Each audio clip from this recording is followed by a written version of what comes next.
All right, so it is now 6 o'clock Eastern. So thank you everyone for joining us. We are very excited for this event hosted by SNHU Career Services and this speed networking event with our wonderful 3 featured employers from Creative Careers. Before we kick off, I do want to let you know that your experience here at SNHU is important to us. It's our policy and practice to create an inclusive and accessible learning environment. If there are aspects of this presentation's design or delivery that present barriers to accessibility, please notify the following contacts. Online students can reach the OAC at snhu.edu or call 866-305-9430.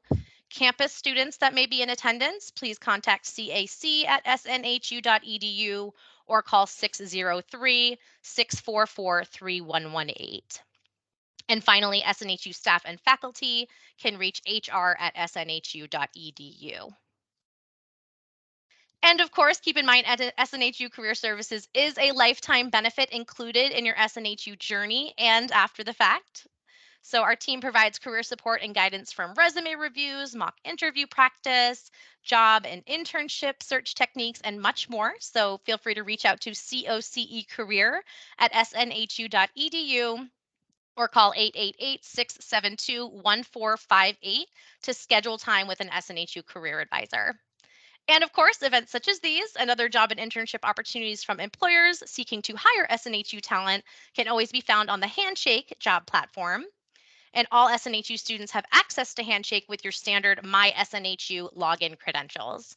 Additionally, be sure to take advantage of all the networking available to you with contacts across the US and the globe with our social media outlets.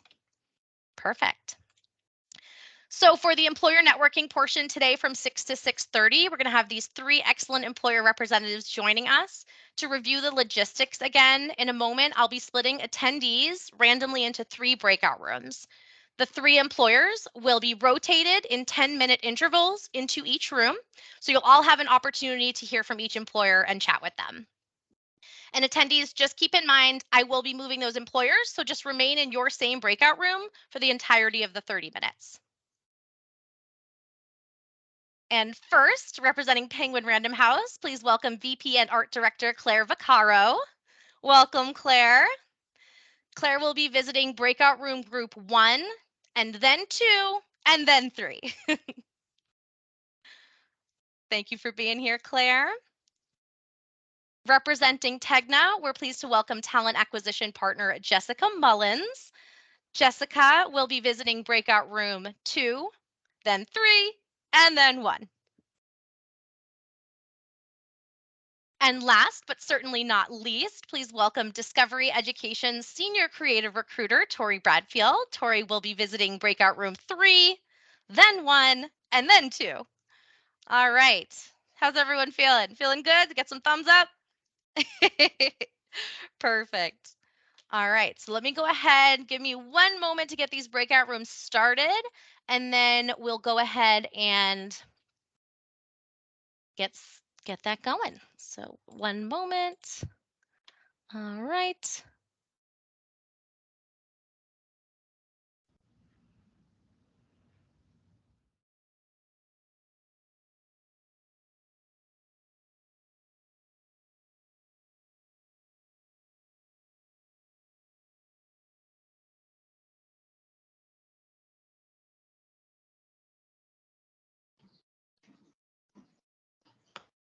Hi, Giovanna. I see you. Yeah, feel free to network with the students that are here for the showcase while we get this Hi. sorted out. So how many do we have in here right now? Giovanna, I see you. Do you want to, what major are you? Graphic design and media arts. That's amazing. Hi, Heather. You're Hi. on mute. Everybody's on mute.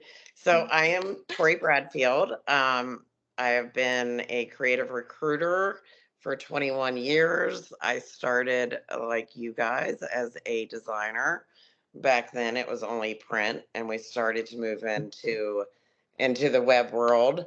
I've worked in Baltimore and New York City and California for most. I've recruited for most every huge brand that exists. I did a lot in luxe beauty and fashion. I'm now with Discovery Education. I came on because a coworker brought me on, and a little bit about Discovery Education. For me, later in life, it's about a mission and having a meaning in the work that you do. And we launched in 2001. We were the first ones to do digital content streaming for classrooms. Those are digital textbooks, visual field trips. We have a new launched AR iPad. We partner with huge sports profits to show there's equity and kids in any situation that there's possibilities to learn, whether you're visual, etc. So that being said, I do their creative there. So, we're a tech platform. So I do a lot in the product realm, which is multiple different things from UX design, from, I hear we have a lot of writers. We do, the content that goes into our products that comes from a writing background, to the visuals, um, to they actually, to the print, which actually does still exist a little bit. I hire print designers and production designers that get things ready for the press, or production for web. Um, so that being said,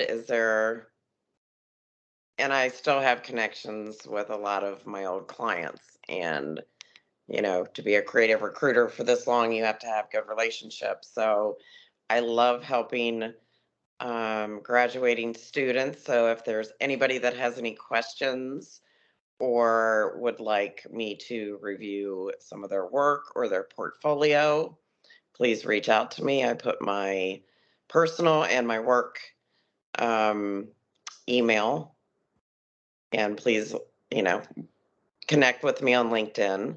But if anybody has any questions now that they'll like to talk about, or talk about what they're graduating in, and or what you're trying to, your first step, how to break in, etc. Question. Okay, so what are virtual field trips like exactly, and how do they work? So a virtual field trip, if you go on Discovery Ed, you imagine, it's a virtual field trip. It's, you're going on a field trip that a child may not be able to attend from disabilities or from economic status. You're able to go into a virtual field trip, maybe in, Spain, or, anywhere across the world, or different experiences. So while you're not actually, when we were kids, we used to get on the bus and drive to our field trip. This opens up a whole new world. So that involves, videography. That involves a lot. So it really opens up a lot of opportunities. Excuse me. And I got kicked out again. I apologize. Oh no, Uh, sorry, Tori. so I hope that answered questions. And you should go on their app and check it out. It's not just for children; it's for the whole world, um, to engage in different learning experiences. Does anybody else have any questions?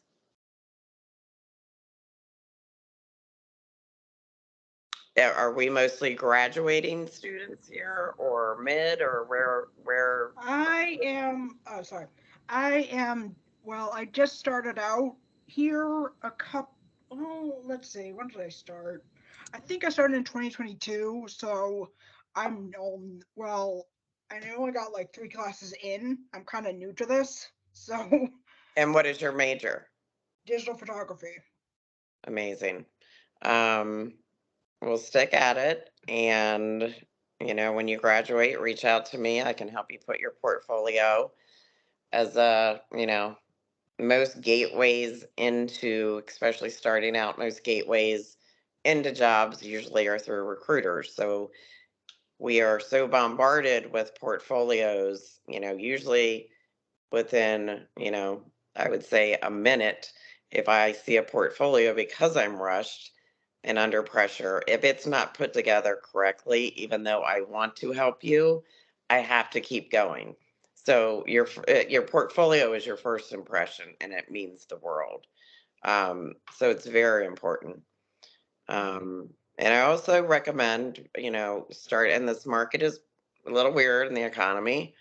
If you can get into an ad agency, um, and get real life experience as an intern or a brand you're excited about, that is the best career advice I can give you. Okay, thank you very much. Anyone else? Yeah, Juan, go ahead. It looks like you've got your hand up there. Yeah, sorry, I'm logging in late. I wasn't able to attend the meeting on Monday, so I'm a little lost. But I was All able to get good. in. So, Sorry, Juan, we got a little bit late start on the prior session, the Creative Careers Employer Networking. So right now yeah, we're just kind of wrapping that up. This is the third kind of rotation, and then we'll start okay. the virtual art gallery and the word slam. So feel free to chat with Tori. She's from Discovery Education, so works Okay. with a lot of design students and has tremendous experience in creative recruiting. So Tori is a wonderful font of information. So we're just chatting with her while we have the breakout room session still going, and So, we're using this as a Juan, breakout room session too. are Yeah. you a student or a teacher? Both. I am a student at SNHU, and I am a teacher. I work as a teacher. So I teach English language arts, ACE general paper, part of the Cambridge program. And I am a MFA student at Southern New Hampshire University. So And what do you get in your master's in? I'm getting my master's in creative and professional writing. Right. I mean, content is the world. Yeah, yeah. So, Digital content is everything. and I am currently working on my last class. So I'm graduating in May. So I'm pretty excited about finishing up. So That's amazing. So do you plan to continue teaching, or what branch do you want to break into with your master's? well, as long as I'm writing, I'm happy. So I'm pretty satisfied where I am right now. I am content where I'm teaching. I'm teaching at a high school, and I also teach Yeah. part at a college. So I'm happy there. So I'm planning on coming back next year. But eventually, I would like to, find something that relates to creative writing, and be more in my field, for which I've been studying throughout all these years. So yeah. Yeah. Make use of it, even if it's for yourself, starting your own blog or your own brand. Whether we are in an entrepreneurial world, the internet is your key to whatever. Right, exactly. Part of my degree is in professional writing, which prepares you for that. So, I have a whole different dimension of my persona as a author. So I have developed a website, and I have already a few blog posts that I have already written. So I'm planning on launching my website right before I publish my first novel, which will happen probably after April, between April and the summertime. So Well, send me a link. I would love to see it. yeah, sure. Thank you. So Heather, you said you were a photography. What is your major? Mine's general studies, because I'm like the most indecisive person I've ever met in my life. That is So okay.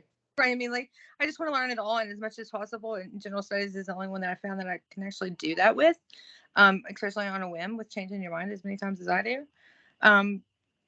But I'm still a student, and I probably always will be. Hey, learning, there's nothing wrong with continuous No. learning, Yeah, not at all. So my question is, how do you feel about raising awareness using digital art and things like NFTs? Because they're so big right now, like they're so new and so unknown.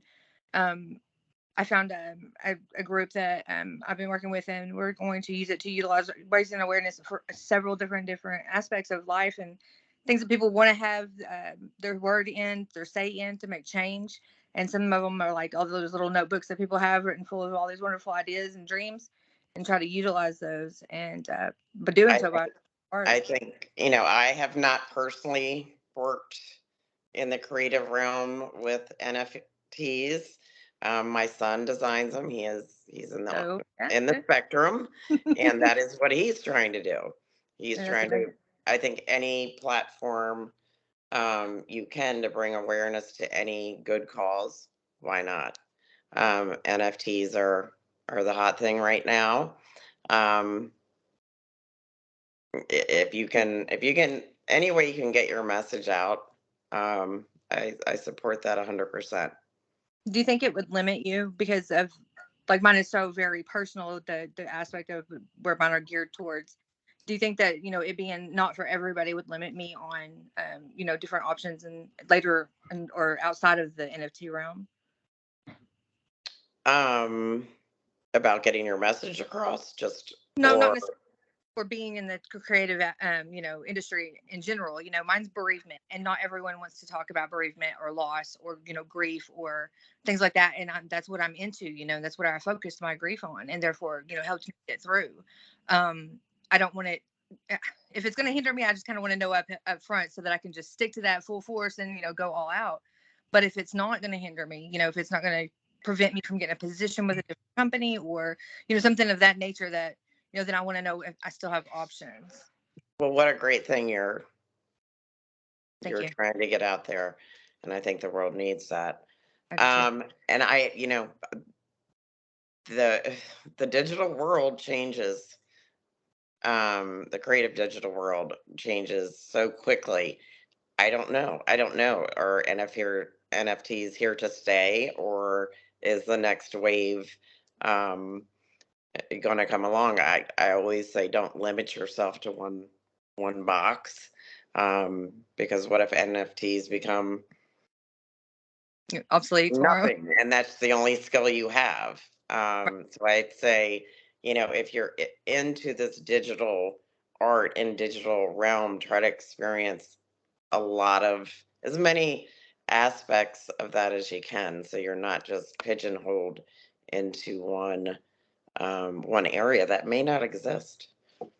Right now, yeah, I now have a lot of information with the NFTs, but I have very little knowledge with cryptocurrency, you know, which are kind of hand in hand, you know. And I just, the other aspect, just, you know, just I'm not interested. It's too much for me. I didn't want to be a stock market trader, so I'm not.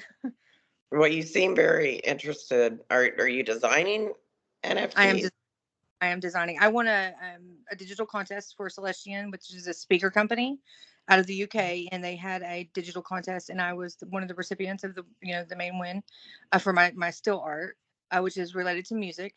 And we're going to take it to the next level towards, you know, like I said, raising awareness for bereavement and how, you know, the America doesn't have mandatory bereavement staff and stuff like that, so that we can, you know, raise, you know, we can tell everybody we're going to do something about this. We're going to provide a health care service that has full equality, that, you know, is completely unbiased, and we're going to do this, and one thing can lead to another, and change can happen. And, you know, instead of just everybody just kind of doing what they can do now just to exist, it'd be better for everyone to learn how to live. Well, obviously, I mean, you have something you're very passionate about, Sorry. you know, and it sounds like, you know, you're good at in the digital realm. Um, so you keep saying, I'm just going to do general studies. Well, maybe just go into some type of All the way. digital art, so you have that platform, so you can apply that through any medium. That's the best advice I could give. I can't predict the future of NFTs, crypto, but if you're passionate about something and you're obviously achieving, you're winning awards, there's got to be some passion there. So I say go into some type of digital design, graphic design. Time to make a choice, huh? I do Yeah, appreciate it. get that message across. Yes, ma'am, I will do. Thank you. We're getting tight on time too, so I think I'm going to close the breakout rooms at this point too, and move into the virtual creative gallery. I'm going to be sharing Tori's information because we had some technical issues. You know, your LinkedIn and your personal email, if that's okay, Tori, with these student attendees, just to make sure, you know, everybody has that opportunity to connect with you and get that amazing feedback for that opportunity. So be sure to make those connections there. And again, apologies everyone for the technical issue. Now we're about 10 minutes behind. I do apologize for that. The breakout rooms were a little tricky there. I wish everybody success. Thank you so much, Tori. Wonderful. All right, so we're closing the breakout rooms now, so we should have everyone filing back in. Let me go ahead and get the next presentation going here. All right, welcome everyone as you're coming back in. I'm going to start the presentation here. And I see the breakout rooms are just closing. There we go. All right. Wonderful. So is everybody back in the main room here? Can I get some thumbs up? Perfect. And thank you again, everyone, for your patience with the technical issues in the breakout rooms and causing us to get started a little bit late with the showcase portion. But we so appreciate our three amazing featured employers that we're here for the Creative Careers Networking sessions. Tori from Discovery Education, Jessica Mullins from TEGNA, and Claire Vaccaro from Penguin Random House. And I will be sharing the slides of the introduction paragraphs about the employers after the event as well with a recording, so you can review their information, look them up on LinkedIn, and make those connections. So again, thank you to our three featured employers for your wonderful time and advice and career focus. So big round of applause for our three guests today.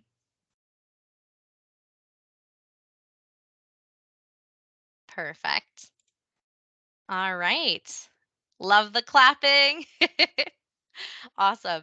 All right. So as we get started, again, I want to say welcome to everyone that's just joining us that wasn't here for our prior session. We are now getting started with the SNHU Student Virtual Art Gallery as part of the Virtual Student Showcase. So welcome. SNHU Career Services is excited to have you here. We appreciate you attending these events, and your experience here at SNHU is important to us. So it's our policy and practice to create that inclusive and accessible learning environment. So if there are aspects of this presentation's delivery or design that present barriers to accessibility, please notify the appropriate email or phone contacts for the Online Accessibility Center, Campus Accessibility Center, or the Human Resources Office for staff and faculty. For the virtual art gallery portion, we have 24 art submissions from our very talented digital photography, graphic design, and other majors. So please keep in mind the work being shown is the proprietary intellectual property of the respective SNHU students. Please be respectful and courteous in this professional setting. You will notice that you can actually navigate at the bottom of your screen to go through the slides, and it will not affect the overall presentation. So feel free to browse at your pace or sit back, relax, and enjoy as we scroll through. And of course, network and connect in the chat and share your LinkedIn, your major, anything at all. And of course, feedback for our artists, that constructive feedback, positive vibes, we love it. So again, I'm gonna go ahead and start some nice mood music for everybody, and we'll have the artwork on the screens. You can actually live click on the links that are on the slides as well. So please enjoy, and thank you to our artists.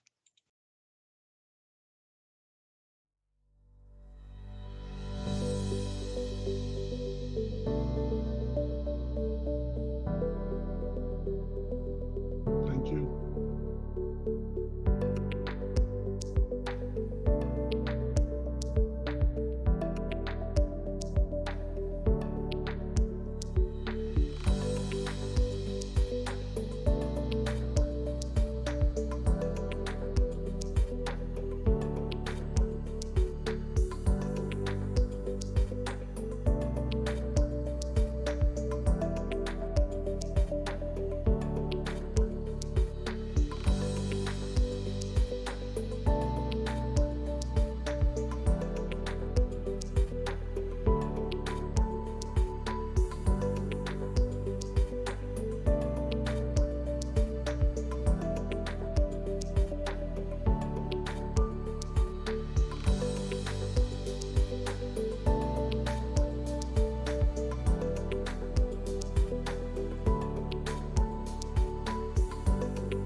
All right. How about a round of applause for our amazing artists?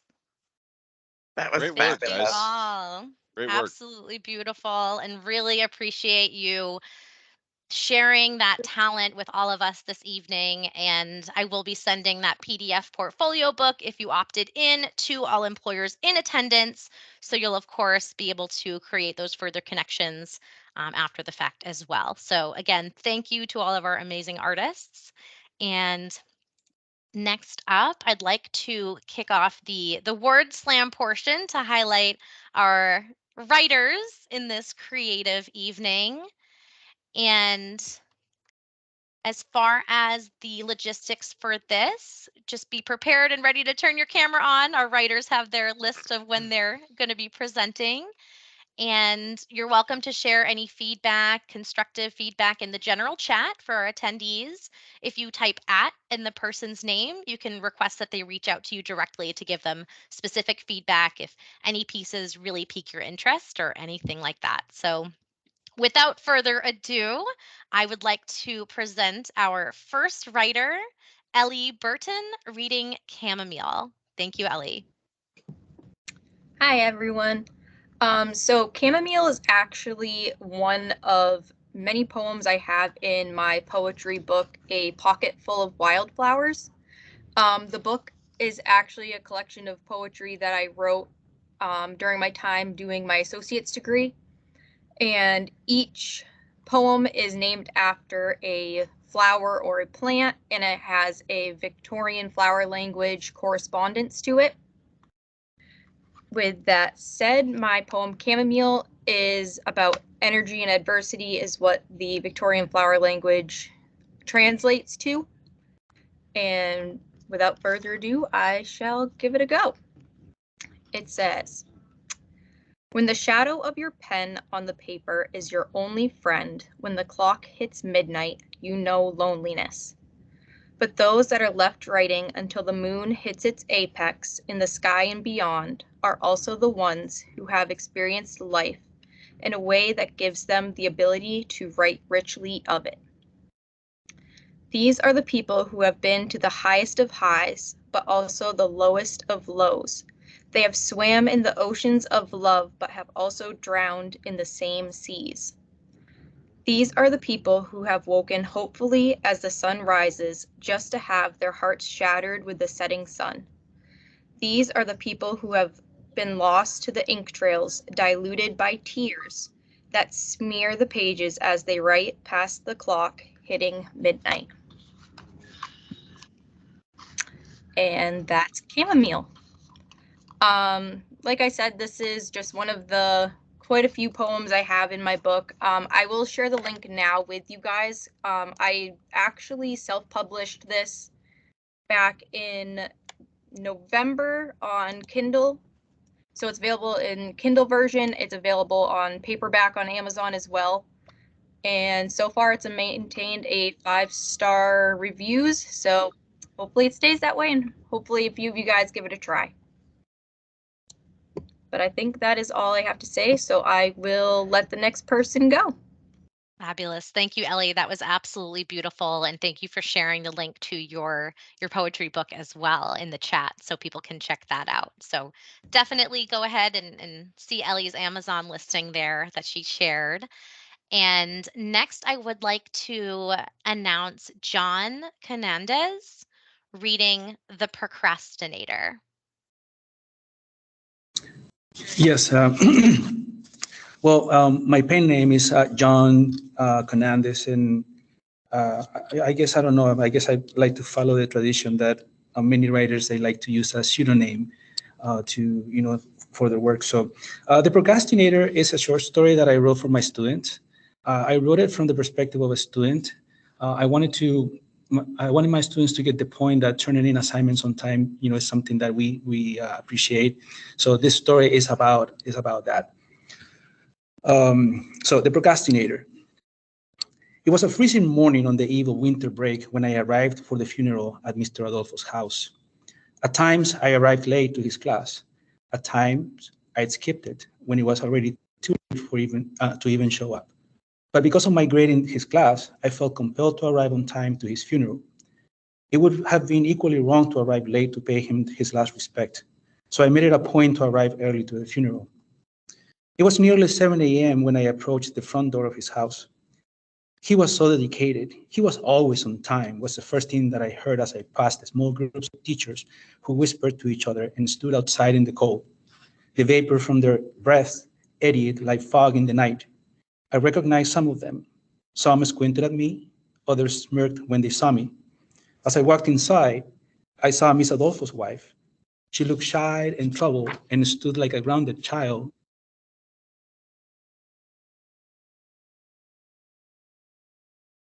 The casket was coated with an opaque cherry wood enamel and brass handles on each side. It looked like a hazel wooden treasure chest Mr. Adolfo kept in his classroom, one where he kept assignments, papers, props, and dusty old books. The casket was illuminated by 4 memorial candles in each corner. There were old chairs and raggedy sofas against the deteriorated paper walls all around the living room, where some teachers, dressed in mourning black, sat sobbing for the deceased. Others dozed off against the wall.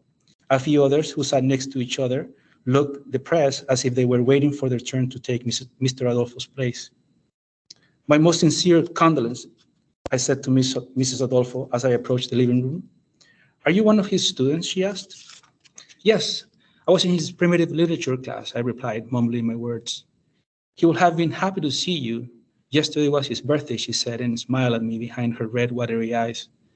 I was probably the only student in the room, if not at the whole funeral.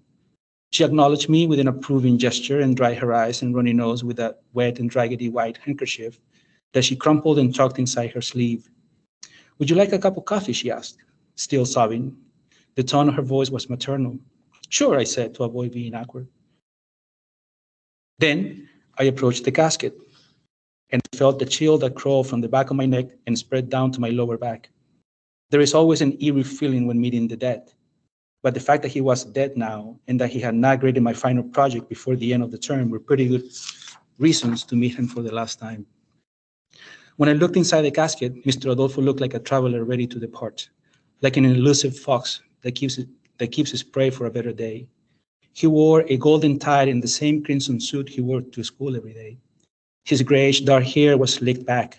His face looked well rested, relaxed, fresh, worry-free, and relieved.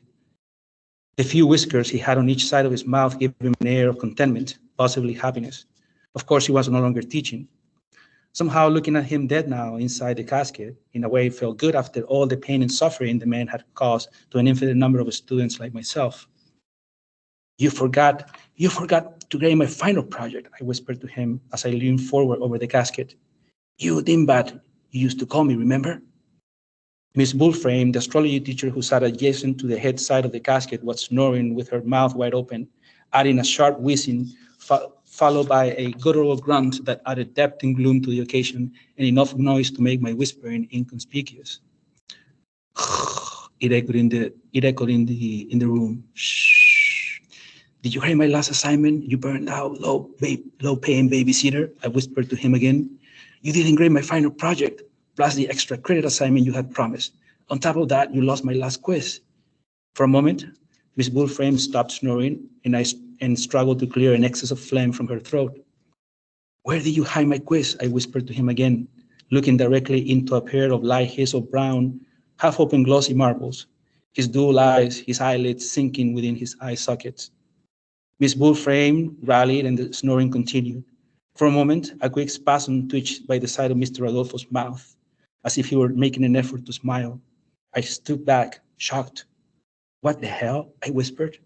I looked at him again as Mrs. Adolfo startled me from behind and handed me a cup with hot coffee. Here, she said. Oh, thank you, I said reverently, hiding my anger and apprehension, keeping my composure. Then I took a final look at Mr. Adolfo. On his face, a friendly smirk, a sign he had not graded my final project and late assignments. On the lapel of his crimson jacket, a cheap brass-colored pen read, "Don't put off until tomorrow what you could do today."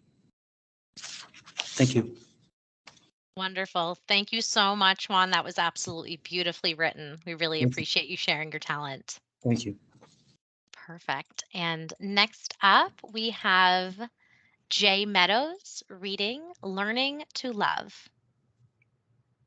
Hello, everyone. It's great to be with you guys tonight. I am currently working on my third graduate degree here at Southern New Hampshire, my MFA in creative writing. But what I'm about to share, I actually wrote in my undergraduate degree.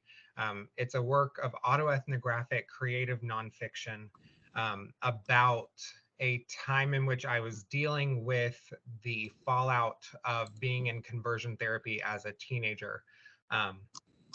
It's a shortened piece from something much longer, and I'll post the link to the full version afterwards.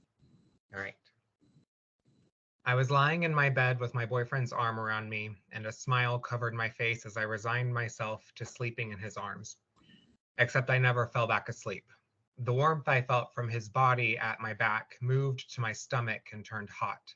An overwhelming sense of guilt ravaged my body. It started by burning in my stomach, then it became a nauseous feeling. Then it touched my chest, and my heart beat faster while my lungs felt so heavy I was unsure if I could breathe. Heat sprouted behind my eyes as tears formed. And finally, the thoughts began again, as they had a few times before. Flashback. So Jacob, how have you been this week? Any new revelations? The man's voice possessed a southern twang, but also a familiar feminine lilt, the same quality of sound mine had. This was because this man, a counselor, was at one time a gay man. He left the lifestyle, as he called it, and now he helps other gay men and women struggling with the attractions I have been having to lead a life more worthy of Jesus Christ. I had been in this office with this man every week for the past year talking about my same-sex attractions. I spoke. I've been trying something new. Whenever I feel tempted to look at a man or if I have an unclean thought, I think about how I will have to tell you about it and how disappointed you will be. That always puts me in the right mindset to stop what I'm doing. I was smiling as I said this. That is a wonderful device to avoid temptation. He beamed at me with pride. Present day. I carefully pulled back my sheets and blankets and climbed out of bed, walking across my room to open the door. As I crossed the doorway, I looked back to see my boyfriend lying in my bed, his arm laying across where I had just been before I closed the door and walked into my living room.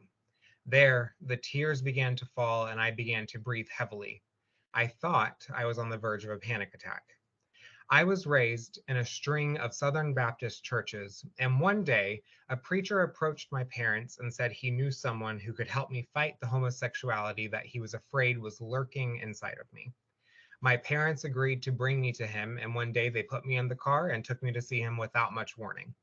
The counselor said he thought I would benefit from coming to see him, that he could save me. And so for the next year, I put myself through conversion therapy to stave off the temptations of lust and homosexuality I was experiencing. Essentially, my counselor taught me that I could choose not to be a homosexual and that I could spend the rest of my life averting my gaze and cleansing my thoughts of all things gay. And I believed him. I was 14 when I started this therapy. I was a child. They brainwashed me into believing that homosexuals go to hell and that if I was not strong to resist my urges, I would end up there. And so throughout high school, I continued to fight the most natural part of my being. As I paced my living room, I wrung my hands while trying to make myself breathe normally. I wanted to think of something positive, something in my life that made me happy. So I thought about when I accepted my homosexuality. I was a freshman in college, and one of my queer friends took me to a lecture from a guest professor who explained away the biblical damnation of homosexuality. As I sat in that auditorium, I felt something inside me change. I felt a shift. I felt acceptance of who I was. I decided on that night that I would stop fighting the attraction that was natural to me. This was the beginning of learning to love who I was, and while it has been hard, it has also been the most extraordinary lesson. I wiped my face and walked back into my room to lay down next to the man that I loved. As I climbed back into bed, he was roused from his sleep and he looked up at me. He asked me what was upsetting me, and I told him that I had been afraid to tell him what I had been feeling. He assured me that it was all right to talk to him, and so the floodgates opened. I told him that I had been feeling guilty about being gay and about being in a relationship with a man. I expected him to leave and never look back. Instead, he looked at me and held my gaze. Nothing you said surprises me or scares me. It's all right. He said those words as though they were simple and had little weight. He pulled me in and we laid down together, holding on to one another. To this day, I am occasionally attacked by the feeling of guilt, but I am learning that it is all right to love who I love and to be who I am. I know that the effects of the conversion therapy I experienced will last for the rest of my life, but I know I can live with it. Life is not about fixing the parts of you that anyone does not like. Life is about learning to love yourself in spite of those things society hates. So, learn to love. Love others, love yourself, love. Thank you. That was beautiful, Jacob. Thank you so much for sharing your story with us. We really appreciate that and absolutely beautifully written. And Thank you for so much. our, of course, and for our next reader, we have Paris Lowry. Paris's work will be read by SNHU staff member Daisy Gillum. Daisy, if you could please read Paris Lowry's poem, Self-Discovery. Self-Discovery by Paris Lowry. There's a place for everything, a reason of being, a purpose of existing. But why does anything have a reason to be? Is it hiding in front of me or something not to be seen? Is it a small nothing or life-changing? Will it drape me in a good feeling and be something pleasing to me? Or will it creep up like an eerie thing and leave me open and bleeding? Maybe it will be a healthy thing, that sense of dread fleeing me. It could also be an awakening, like watching wallpaper peeling. No matter the rhyme or reasoning, nothing keeps father from speaking or moving forward and keeping his arms always reaching to mother, who never stops grieving. Those two were always a steady thing.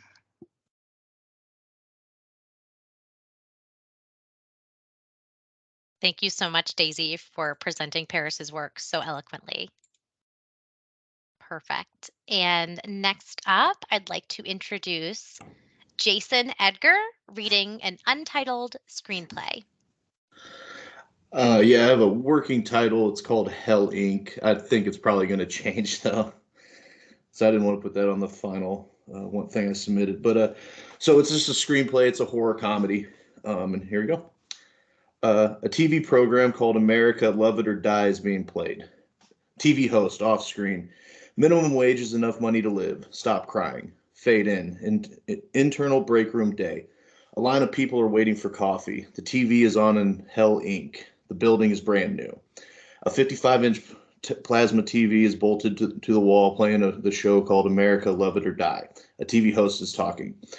Hell Inc. is a great company. They are the only store left for whatever you need. You need toilet paper, guns, or flags. Done. They're it. All the other companies were swallowed up by their monopoly, more like being the fittest. Exterior job fair, same time. Jason Dante, 30, wearing raggedy clothes with patched up holes all over them, is talking to a job recruiter. Jason, I don't know. Jason notices the name tag on the recruiter. Virgil. Virgil, Hell Inc. It provides a guaranteed income for you. We have all the hours you could ever want. Jason ponders. Eternal break room continuous. A disgruntled worker is waiting in line for coffee. I hate this job. I hate my life. I hate waiting here for this free, at least it's free, cup of coffee. A worker looks at the zombie-esque co-workers with disgust and then focuses on the TV. Virgil, VO. We've helped a lot of people start a 401k. Worker is viciously staring at the TV. My 401k and property value is through the roof. Hell Inc. taking over has truly made America great again. Worker number one, to himself. A puppet on the propaganda channel is saying that. Shocking. Where's my 401k? Oh yeah, they only offer it for rich people. Standing behind the worker is Lucy, 25, a tough as nails, well-dressed authority figure of Hell Inc., with short business hair and automatic weapons for eyes. Lucy, break is over. Get back to work. Everybody leaves but the worker and somebody mopping the floor that we can't quite see. Jason, voiceover. Is it a chill place? Virgil, voiceover. Easy as pie. Worker sits on the table and pulls out a harmonica out of his shirt pocket. Lucy, get back to work. Worker starts playing the harmonica, just wailing on it. Lucy, worker ignores and just keeps playing the harmonica. You've been demoted to level. Lucy continued. You've been demoted to level 3. Giant horns slowly pierce out of Lucy's hands, Lucy's crown of her head. Worker is still playing on the harmonica. Lucy continued. Level 3.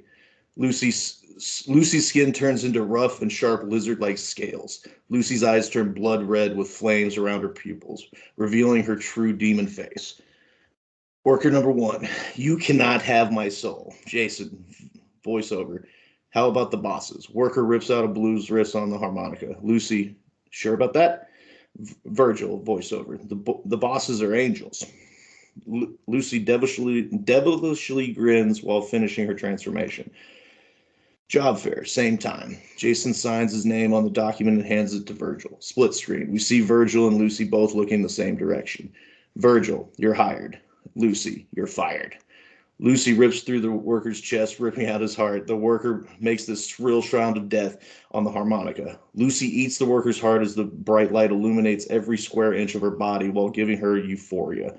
Lucy continues to feast on the rest of the worker's corpse. Lucy pops up with blood covering her entire face. Exterior job fair, same time. Virgil opens a portal and Jason walks through it. Virgil, welcome to Hell Inc. Let's start your orientation. Virgil leads Jason up a giant mountain with dark clouds and lightning striking every other moment. Jason, up there. Virgil, precisely. Freeze frame on Jason's face. Who would have thought that one of my biggest regrets in life would be getting a job? Lucy howls with a sinister cackle. Freeze frame, split screen, focus on Jason having a proud look on his face and Lucy with blood all over hers. Jason, voiceover. Wait a tick. You're probably wondering why anybody could be this stupid. Jason follows Virgil up the mountain. Jason, voiceover. I'll try to explain it. Okay. That's it. Excellent. Thank you so much, Jason. I love the imagery you were able to achieve and can't wait to buy my movie ticket when it's produced. So excellent work. All right. And next I would like to announce MJ Bekelian reading Ruin. Hi everyone. So my name's MJ and I'm excited to be sharing my flash fiction Ruin. So here I go. The soldiers flaunted their green uniforms and paraded the soulless arms of metal strapped to their backs. As our enemy went down the line, all I thought to myself was, what was God's purpose to give us this trial of persecution? The walls of our churches crumbled into dust, and the red blood of my neighbors nourished the soil. All the suffering brought an oppressive weight in my heart when an outcry stretched along the horizon. I prayed to our Lord for the soldiers to leave us, but I was met with silence.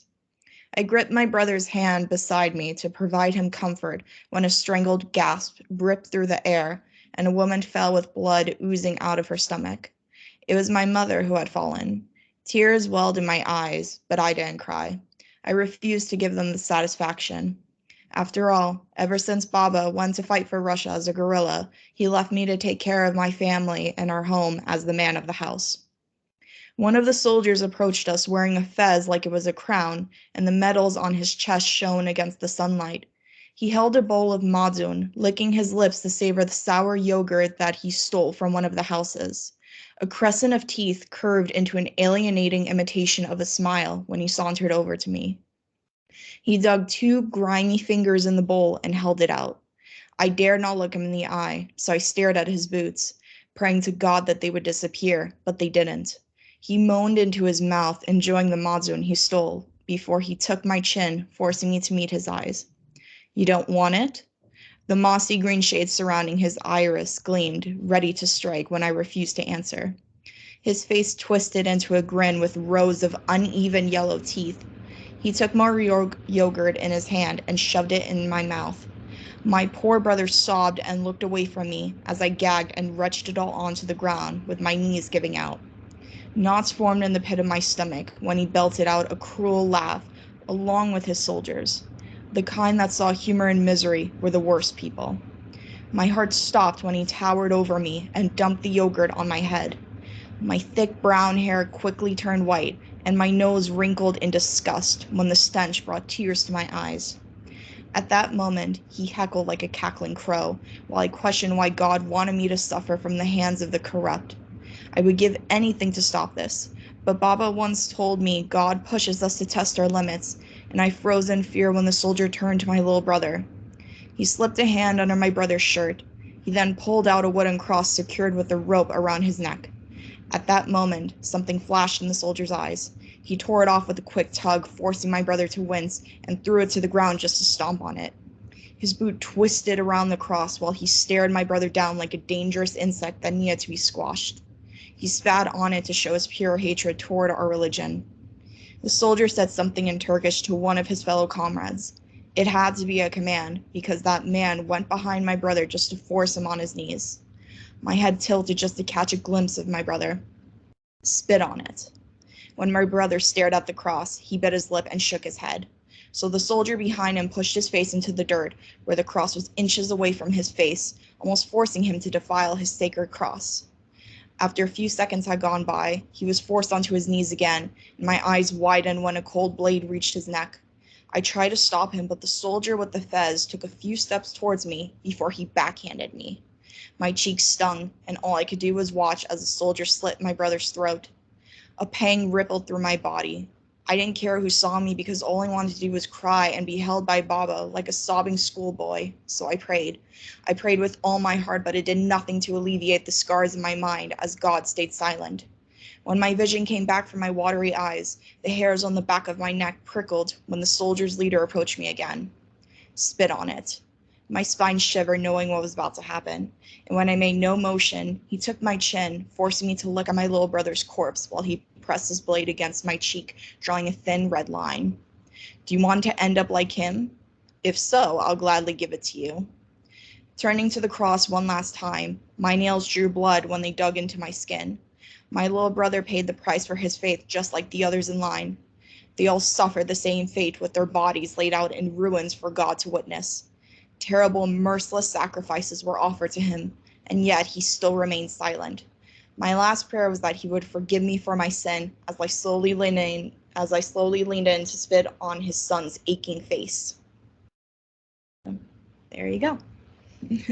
Thank you for that wonderful excerpt, Mary. It was fantastic, and I could picture it being both a published book and an audio book. So excellent work presenting it as well. And thank you for sharing your talent.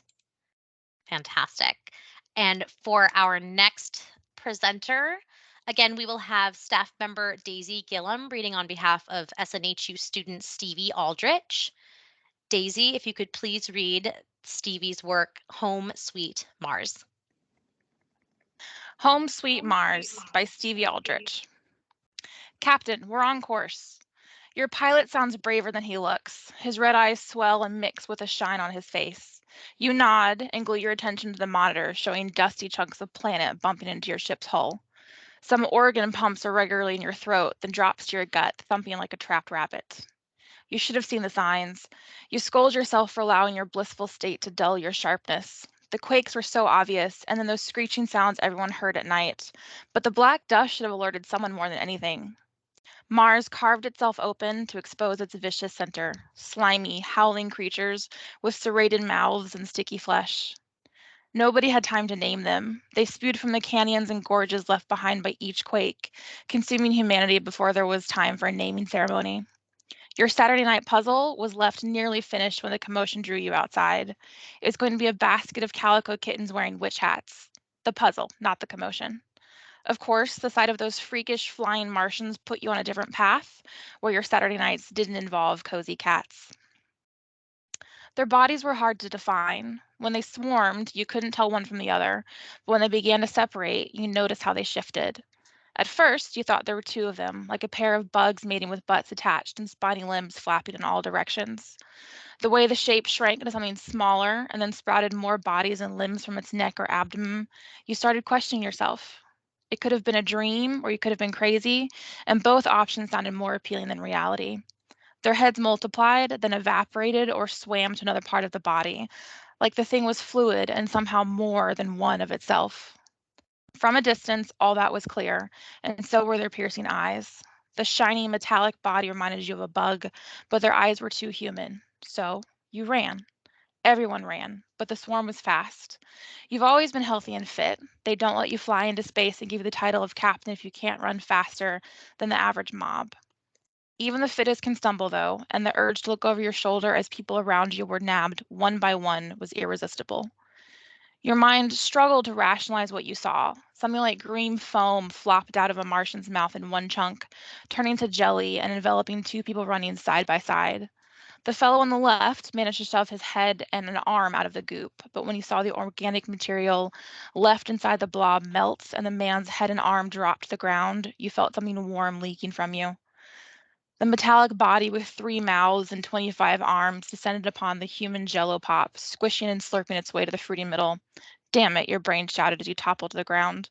No more than a minor setback and a cut somewhere above your ear. It barely bled, so you scrambled back to your feet and fled.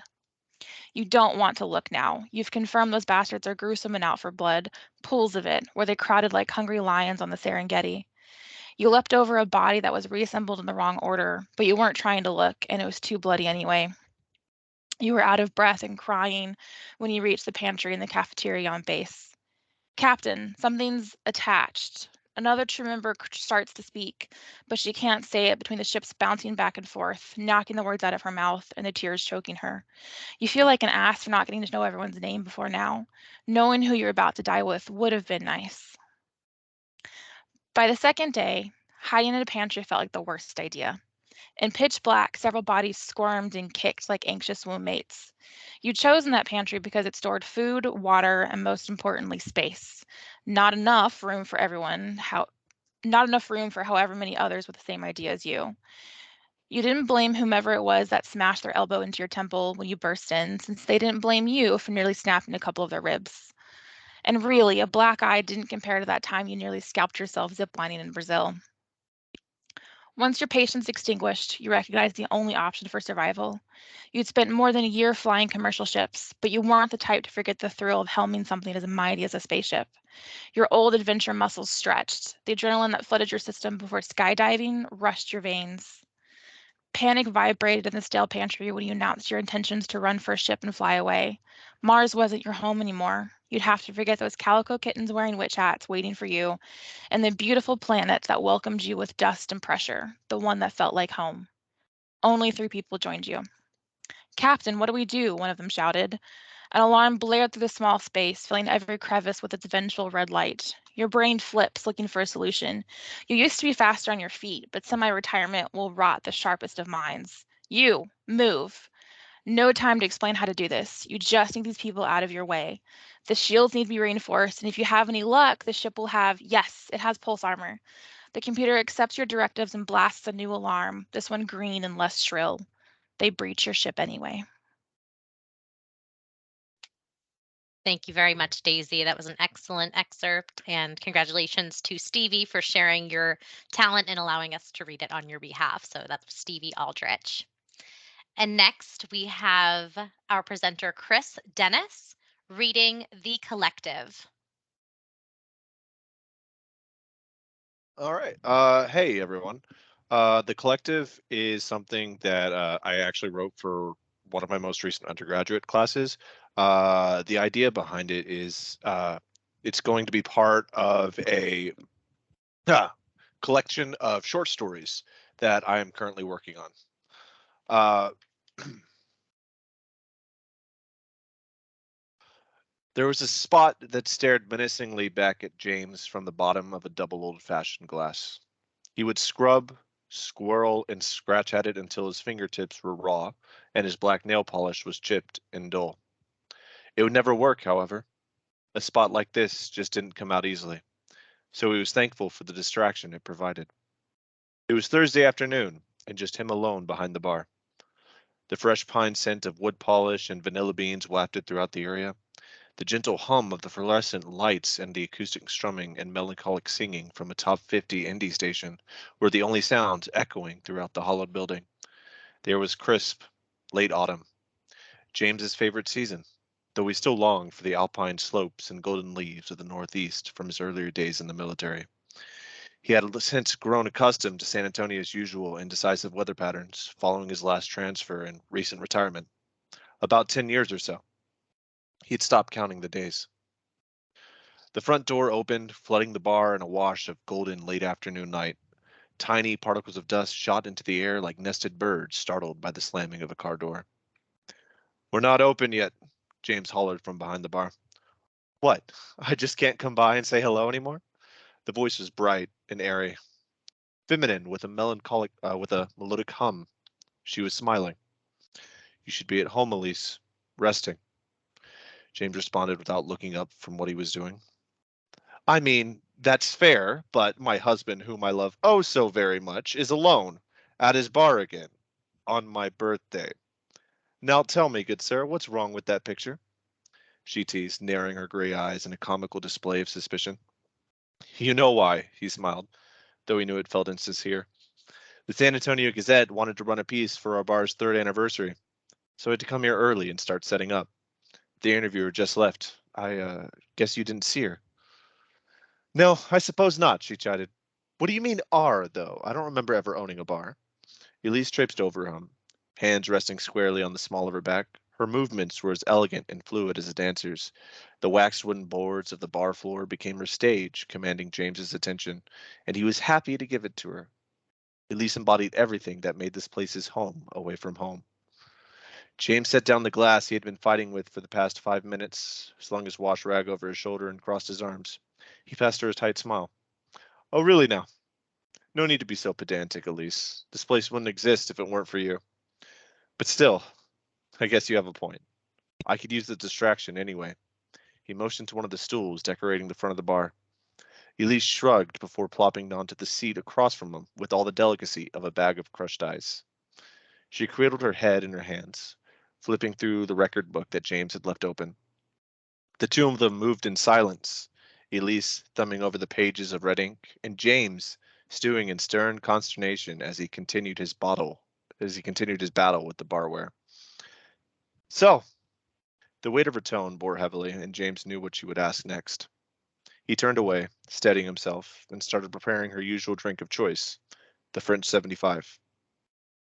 "Are you coming home tonight?" Elise asked him.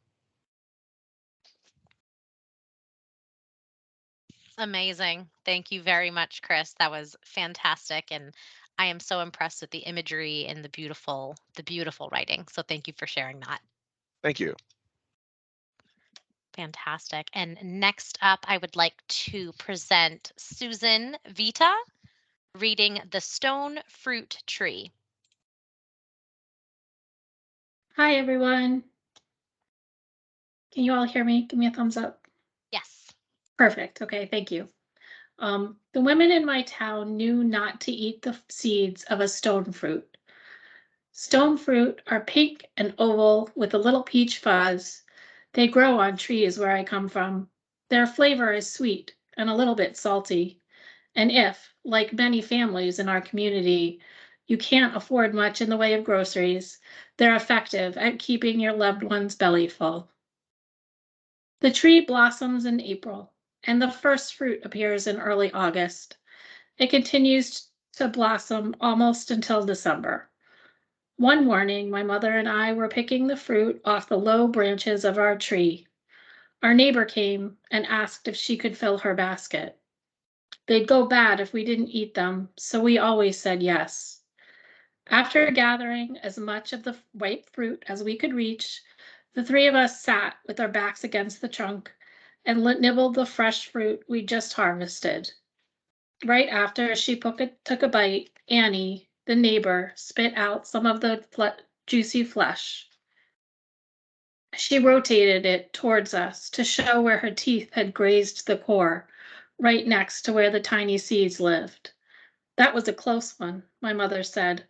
My little ones wouldn't appreciate not having their mother, my neighbor said. The woman had 2 little boys who had started kindergarten a few weeks ago. When they were home from school, they still clung to her like little toddlers. They blessed her luck for avoiding swallowing the small pearly seeds a few more times, before we went inside and Annie returned home, her basket overflowing with her harvest. Later that morning, my mother called me into the kitchen where she was preparing some of our bounty to store for the winter. In her hand, she held a small, sharp knife that she used to separate the delicate flesh from the core. She worked with skill, but wore gloves so none of the seeds would stick to her skin and somehow find their way inside her. The neat slices she created with her light knife glowed like jewels as the sunlight hit the jars already filled with fruit.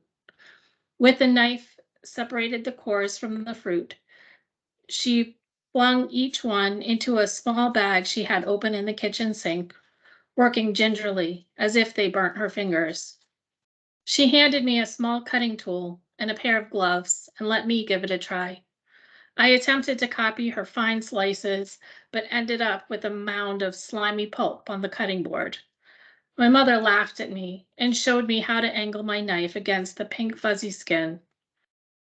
When you have your knife in the right spot, it will just glide down, she said. After a few, I was finally confident that I'd mastered finding the right angle to slip my knife into the flesh and create slivers of rock fruit to be preserved in jars and frozen for the winter.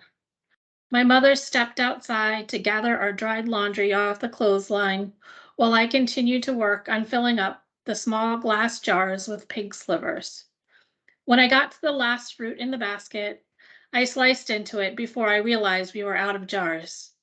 I was craving a taste of the stuff after working with them for so long, so I brought the fruit up to my mouth to take a big bite. At that moment, my mother whisked into the kitchen with her pile of clothes, letting the door slam behind her. Startled, my teeth clamped shut much farther into the fruit than I meant to, and my mother and I stared at each other for a moment in shock. Part of the core break off onto my tongue.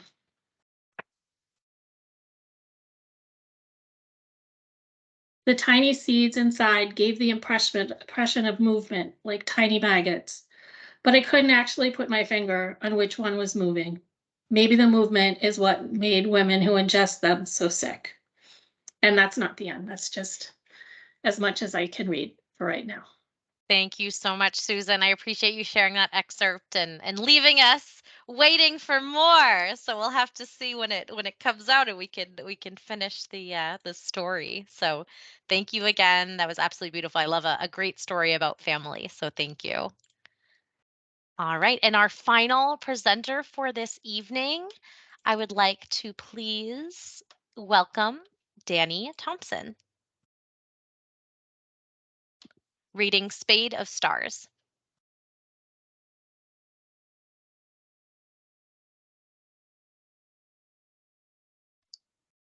Danny, you're on mute. Mute. Oops. Thank you. Thanks, Corey. I'm going to be sharing from The Spade of Stars. It's a Portal fantasy short story about a traveling aerial dancer named Poppin, that he's named for his bright hair and actually his addiction.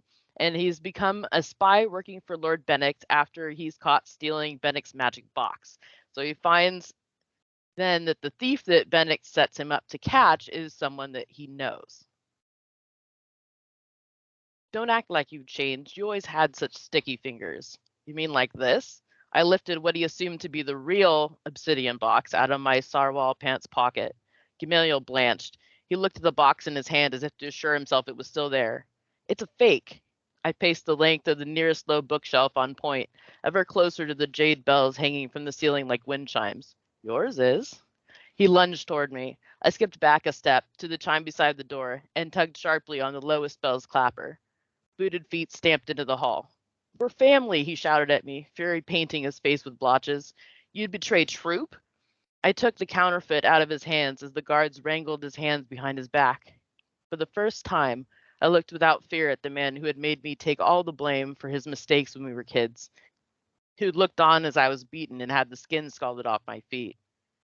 No, Lord Bennick said as he emerged with the co-conspirator, the councilman who had betrayed him, in cuffs.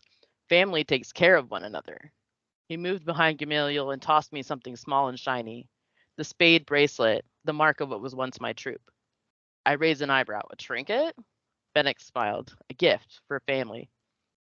I closed my fist around the bracelet, the first real gift I'd ever received, not lifted, a symbol of my past, my present.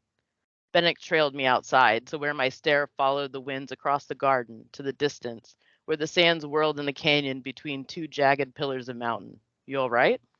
No, I needed a hit right about now. I might pocket this watch out of spite. Bennick caught my side glance. Don't act like I ought to have known. You never talk about your past. My ponytail slipped down my shoulders. I leaned my arms across the balustrade, blending with the red of my vest. It was his one concession, beneath the crisscrossed black that marked the stealth of my new trade.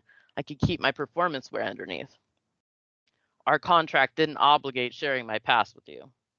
Would you have agreed if I'd asked after your past? Hell no, I had enough things to drive me to poppies. I didn't think so, he said, and I resented his smugness. I brushed past him, dipping a hand into his pocket as I went. We done here, oh great lord? Bennick turned in time to see me mockingly flip the real pickpocketed obsidian box open like a compact. His eyes rounded like the second moon on solstice. He reached out a hand, mouth opening in protest. I smirked at him and glanced into the box. Burning tinder filled my nostrils. My eyes filled with flame. My name from Bennick's mouth warped on the air around me. Fire and sands, the box was waking my ability. It was a catalyst. I was jumping. I hadn't picked a destination. I tried to pick the 4th floor of the crumbling old building I called home.